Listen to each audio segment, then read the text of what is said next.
வெளியே இருந்து போடலான்னு பார்த்தா என்னைய போட்டேன். இன்னொரு தடவை வரேன்டா. அலிபாய் நம்மாலே ஐயோ போடுறதுக்கு ஒரு புள்ளே இல்லையே.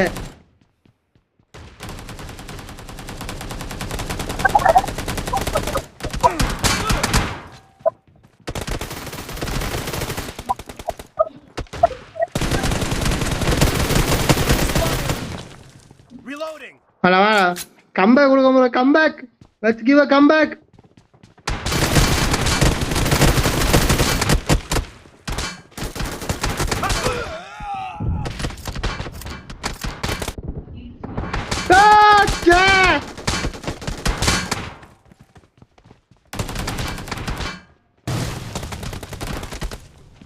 வீட்டு மாடியில் இருக்கணும் போட்டு